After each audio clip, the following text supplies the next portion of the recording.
Washington, cuando se habla de los rehenes, nos vamos a Israel. Ahí hoy nos recibe el periodista Natalio Steiner, día 45 de esta guerra contra el Hamas, cuando entre otras cosas, gritos en el parlamento israelí entre el partido Otzma Yehudit y familiares de los rehenes. ¿Por qué? Porque el partido Otzma Yehudit plantea la pena de muerte para los terroristas y los familiares señalan que esto sería un peligro extra para sus familiares rehenes por las represalias que podría llevar a cabo el Hamas. Esto cuando Israel llega a 66 soldados caídos y la guerra continúa. Natalio, buenas tardes para ti, ¿cómo estás? Hola Miguel, buenas tardes, ¿qué tal? ¿Cómo están todos ustedes? Un placer volver a hablar contigo, a pesar de que ya de estos temas tan difíciles que está atravesando Israel, ¿no es cierto? Quería, antes de hacer un comentario acerca de lo que dijiste, Miguel, quería decirte que acá en Israel se están sintiendo mucho las repercusiones del triunfo de Milei como presidente argentino. No sé si te lo daré como primicia o no, pero ya están corriendo fuertemente los rumores de que Milei viaja al Ohel del Reb en Estados Unidos y viaja a Israel en su primer viaje como presidente argentino, aparentemente aún antes de su asunción, con lo cual no sería ya como presidente, sino como no candidato, sino electo, pero bueno, no haría más que reafirmar su alineamiento con los valores judíos, occidentales y de Israel, ¿no? Por otro lado, también acá en Israel ha caído muy bien el triunfo de Milei en mucha gente porque eh, el gobierno anterior o el actual gobierno, que todavía tiene una cadencia de días más, fue visto como un gobierno ambivalente, sino sesgado, claramente a favor del Hamas islámico. Y por lo tanto, en un país que está luchando contra una regresión de esta crueldad, los comunicados ambiguos, las referencias tangenciales, las simetrías inoportunas generan molestia. Así que con quién hablas realmente más allá de lo que Milei pueda o no hacer en lo económico o en su cargo, hay una simpatía inicial por Milei como presidente argentino. Esto quería dejártelo marcado. Sí, sí, ya El ha segundo punto, trascendido, como sí, dijiste, exactamente esta información. Él lo ha dicho hace pocos minutos. bueno. Eh, el segundo punto es hacer referencia a lo que vos comentabas justamente en tu comentario inicial respecto al tema de la pena de muerte. Bueno, hace ya bastante tiempo que en Israel está en agenda la pena de muerte para los terroristas. No empezó este tema con la guerra del 7 de octubre, mucho antes. Mucho antes es un proyecto de ley traído por el partido Otzma Yehudit. Ahora tomó más fuerza y hay visiones diferentes respecto a por qué tomó más fuerza. Los familiares de los secuestrados, como vos bien dijiste, temen que impulsar una ley de este tipo ahora, en este momento en que se está en una guerra triunfal contra el Hamas y donde hay rehenes, lamentablemente, a manos del Hamas, todavía 237, podría acarrear graves consecuencias para ellos si es que todavía están con vida y esperemos que realmente sí lo estén. Por eso hoy a la mañana hubo acaloradas discusiones.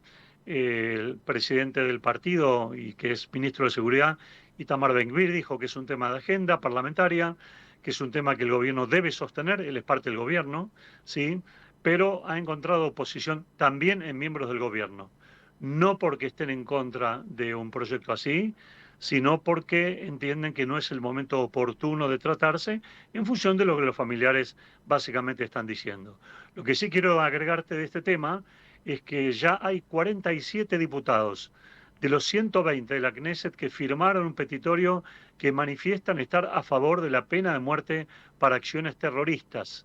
Así que ese es un tema muy, muy, muy complejo que también seguramente va a sacudir a la sociedad israelí y es una secuela adicional de esta guerra contra el Hamas y contra los acólitos del Hamas. Y a propósito, cambiando un poquito de tema, comentarte que tenemos que lamentar en el día de hoy la muerte de 3 soldados israelíes. En la Franja de Gaza murieron luchando contra los terroristas. Israel acá no informa en qué batalla, en qué circunstancias, sino que naturalmente por cuestiones operativas, lógicas y de inteligencia no se informa en qué situación cayeron los soldados, pero bueno, ya son 3 jóvenes de 20 y 21 años que también se suman este día a esta desgracia infernal que implica la pérdida de una vida de vidas tan pero tan jóvenes, Miguel.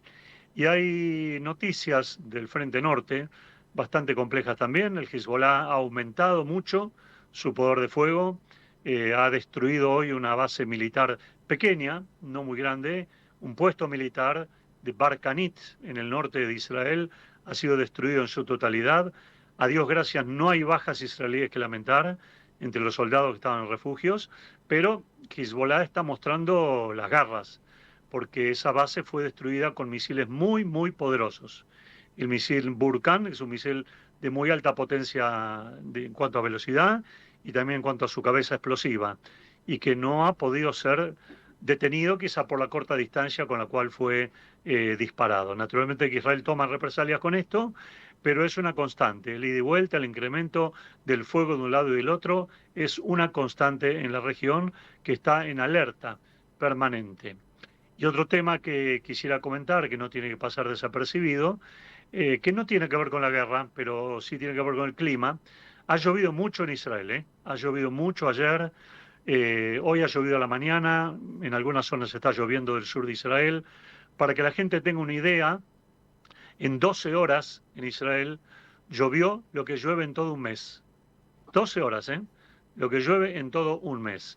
Hay lluvias que son de bendición, en este caso en algunos aspectos sí lo ha sido, en otros casos no, hay destrozos, caminos, accidentes ruteros, grúas que se han caído, bueno, todo lo que Israel de alguna manera conoce, también el territorio palestino, de la Autoridad Nacional Palestina, la bíblica ciudad de Jericó, también ha sufrido un vendaval completo.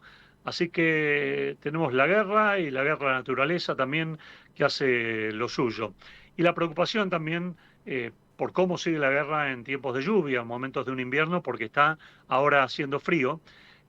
Bueno, el ejército israelí, voceros, han manifestado claramente que nada va a interferir el avance de las tropas israelíes, que efectivamente hoy de hecho están rodeando el hospital indonesio, el segundo hospital en importancia en la Franja de Gaza, que tiene 700 personas entre internados y médicos y enfermeros. Se ha dado ya el ultimátum, también acá al igual Hospital Shifa, para que sea evacuado en su mayor parte, dado que Israel ha detectado, como lo detectó en el Shifa, la presencia de armamento de terroristas y de túneles, las famosas Minarot que sirven para, desgraciadamente, no solo ocultar terroristas, sino también, por lo que hemos visto, para llevarse a rehenes y matarlos cruel y sanguinariamente como el Hamas lo suele hacer, Miguel.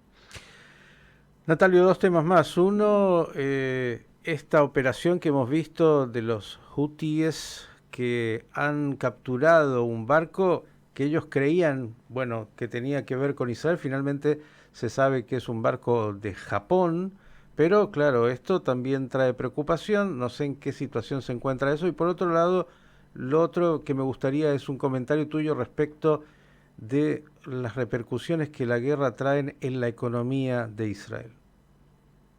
Bueno, vamos a empezar por lo primero, Miguel. El barco al principio se habló que era de capitales israelíes. Para que la gente entienda, no tiene bandera israelí, Ujú. no hay marineros israelíes, no hay tripulación israelí.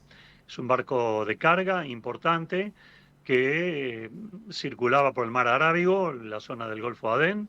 Es una zona muy peligrosa, muy delicada ya en los últimos tiempos. Hubo intercepciones de barcos por parte de iraníes.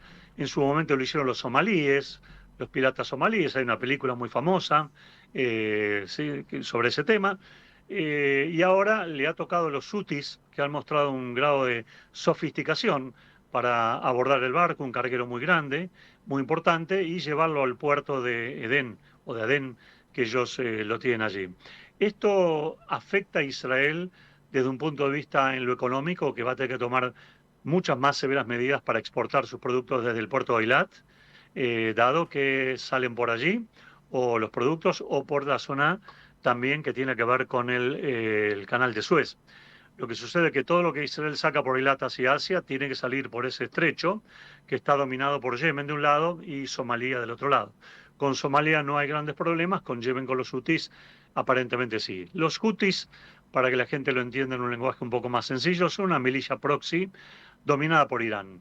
Y han tratado de devolver el fuego y lo han hecho, devolver, no, atacar a Israel precisamente en varias oportunidades, 4, para ser más preciso, con misiles de muy largo alcance, casi 1.500, 1.600 kilómetros de alcance, que Israel ha interceptado y barcos norteamericanos también interceptaron eh, lejos de Eilat. O sea, Eilat no corrió nunca riesgo ni peligro respecto de estos misiles que fueron interceptados en el Mar Rojo. Ahora, en Israel la lectura que se hace de la captura de este barco, que creo, ahí diciendo con vos, que creo que es de capitales británicos, más que japoneses, pero con marinos sí japoneses, coreanos, sudafricanos, de distintas nacionalidades, como es muy común en estas empresas navieras, Israel ve con preocupación, pero por el momento ha decidido no tomar ninguna actitud de ataque a los hutis para no darle el gusto a lo que Irán quiere. Irán quiere arrastrar a Israel a un conflicto regional. Israel prefiere dejar esto en un marco de un conflicto contra el Hamas islámico y de contención del Hezbollah, tal como se está produciendo ahora, y tratando de evitar también situaciones tensas y difíciles en Judea y Samaria, que ya se conocían básicamente de antes. Por lo tanto, voceros militares que yo pregunté justamente acerca de si va a haber represalia contra los hutis, dicen no ahora. O sea, la respuesta es bastante clara. No ahora, seguramente la habrá a futuro, pero no hay intención de abrir un nuevo frente por parte de Israel, a menos que sea perentorio y obviamente sea necesario para Israel. Respecto a las repercusiones de la economía, sí, sí, las hay. Las repercusiones económicas son importantes. En la medida que la guerra se extiende la desocupación. Hay seguros de desocupación que da el Bituaj Leumí, pero no alcanza naturalmente el nivel de un sueldo para mantener a la familia. Hay preocupación en este tema. Hay comercios que han cerrado, sí, los hay. Aquí en Ranana mismo los podemos ver perfectamente. Hay otros comercios que abren algún tiempo y otro tiempo cierran. Hay otros comercios cerrados porque sus dueños están movilizados. Esto repercute seriamente en la desocupación, en la economía también. El gobierno está preparando algún plan económico para hacer frente a esta emergencia puntualmente de acuerdo a las necesidades de cada sector. Pero esta inquietud está planteada, la desocupación va en aumento, la inflación no, la inflación está controlada bajo todo punto de vista, en un 3,3 anualizado, ¿sí? Sería la envidia de Argentina, pero lo hay, Miguel, lo hay y hay que tomarlo muy, muy en serio. Israel está gastando mucho, mucho dinero en esta guerra que le fue impuesta y que la tiene que luchar hasta las últimas consecuencias positivas para el Estado de Israel, Miguel. Natalio, agradecerte enormemente por este informe. 45 días de esta guerra cruenta y difícil contra el Hamas que Israel está sosteniendo. Esperemos pronto mejores noticias. Un gran abrazo. Gracias, que estén todos muy bien. Gracias. El profesor Natalio Steiner, dándonos un panorama claro y preciso de aquellos temas que son noticia en Israel.